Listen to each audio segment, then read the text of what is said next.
Kinshasa, Lubumbashi, Matadi, Goma, Mbandaka, Bukavu, Kisangani, Mbujimai, Kenge. iWeb, l'information pour vous et avec vous En toute objectivité. À vous la parole. iWeb.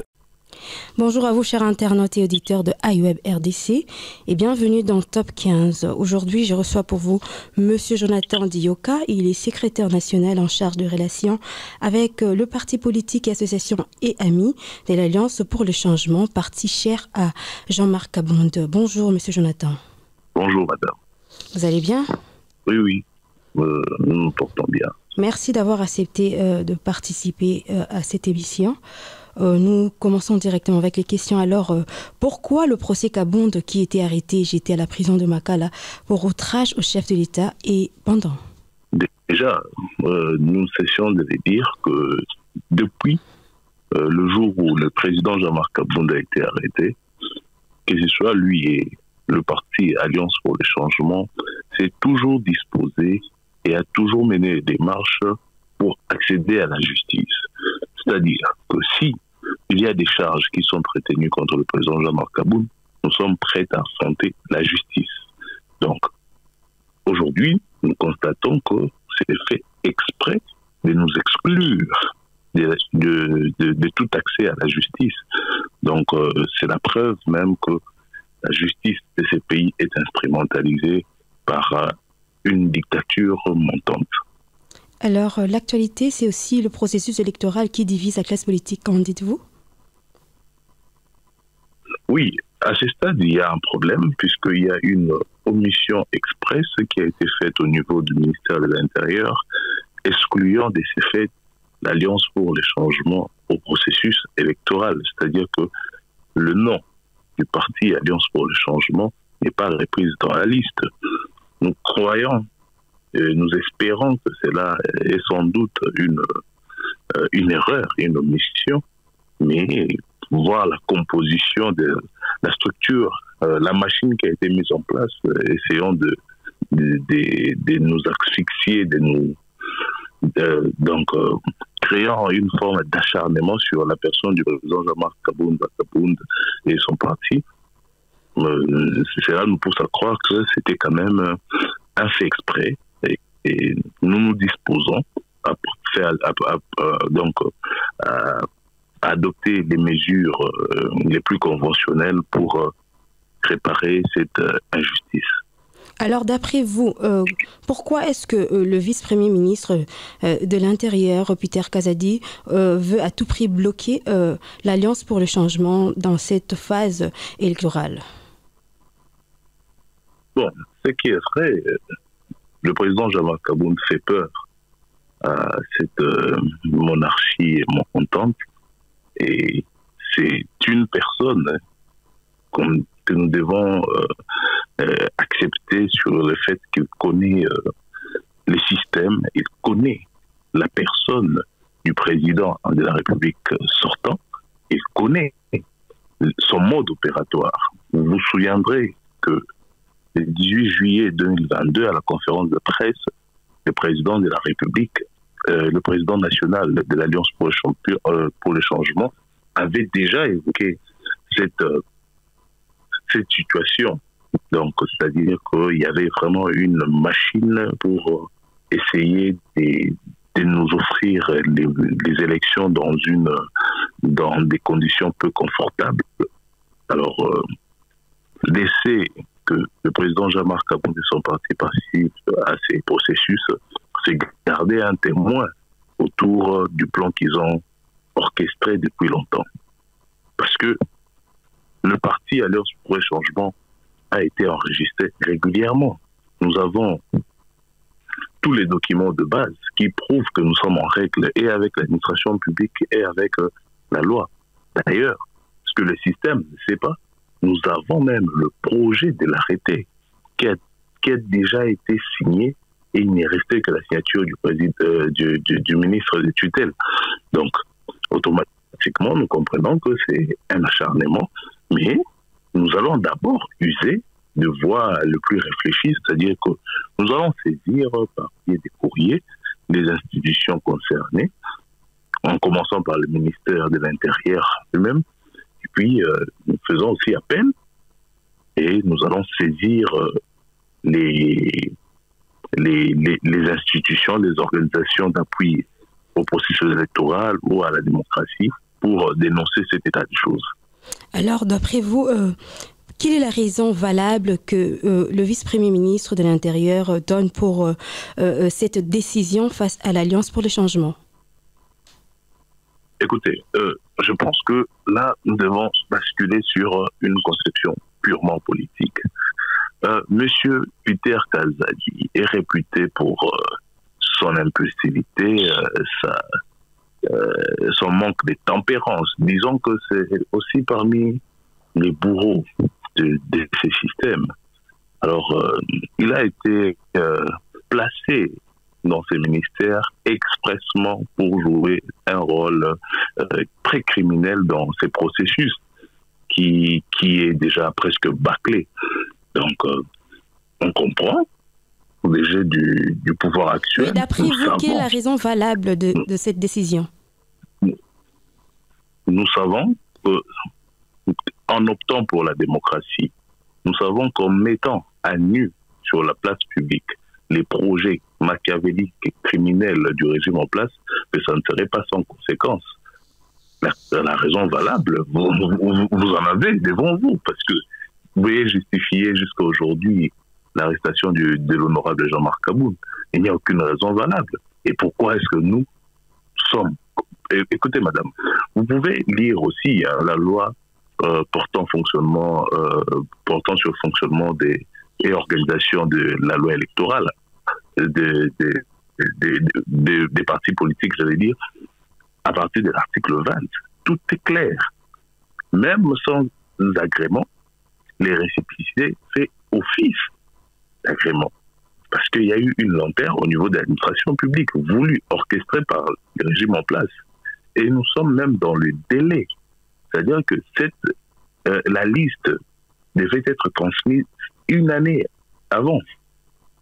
Donc, le parti était déjà en règle une année avant. Donc, vous comprenez que nous, à notre stade, nous ne pouvons que nous attarder sur le fait de reconnaître que c'était un acharnement.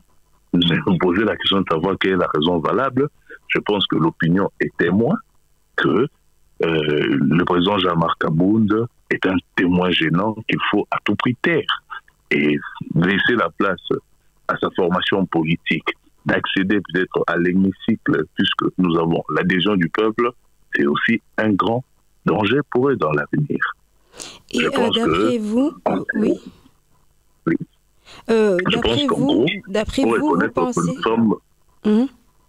Oui, je vous écoute, vous pouvez parler. Ok.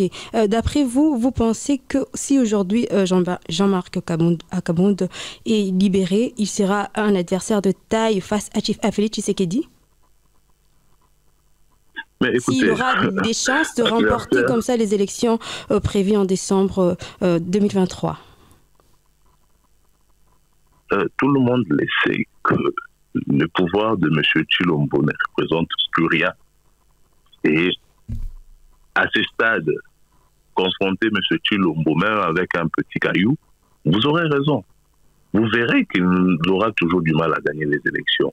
Et si les élections se font de manière transparente, libre, apaisée, inclusive, M. Tshilombo ne sera même pas quatrième dans la liste, puisque il faudrait aussi reconnaître qu'il n'a jamais été même deuxième sur la liste du processus électoral.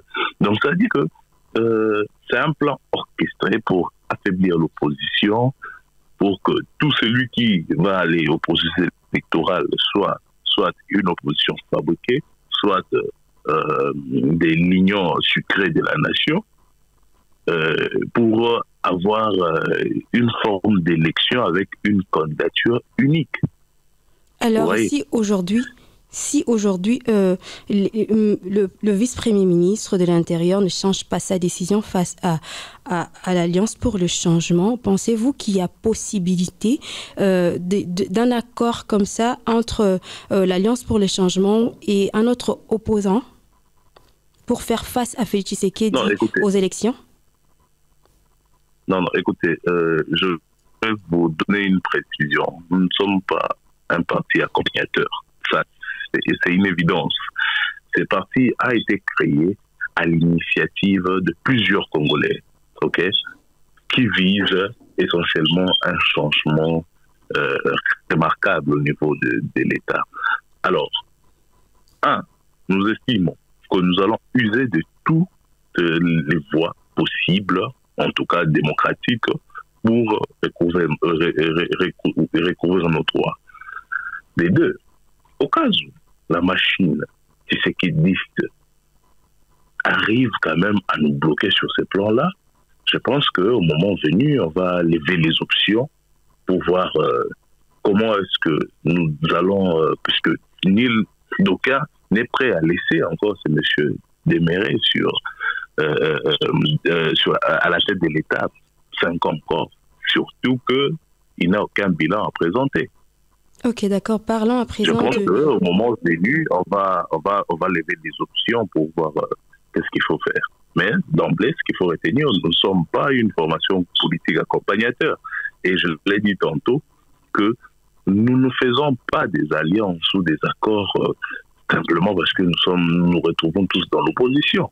Non, les accords doivent être faits à l'issue d'une harmonisation au niveau de l'idéologie, de l'ambition, de la vision que nous avons et de la ligne du parti. Et parce que si nous sommes si nous sommes démocrates et un autre parti qui se retrouve dans l'opposition, mais il est républicain, on voyait déjà qu'il y a une grosse marge de différence en termes d'idéologie. Alors, je ne pense pas que ça va marcher. D'accord, parlons à présent de bras de fer engagés entre le régime Tshisekedi et l'Église catholique. Vous êtes cadre de l'Alliance pour les changements. À qui profiterait-il et quelles sont les conséquences politiques et sociales de ces désamours? Vous voyez ce qu'on appelle la folie du pouvoir. C'est rare de remarquer que les gens arrivés au pouvoir changent aussi rapidement et radicalement. Je pense que M. Antoine Tshilombo, une fois de plus, a prouvé que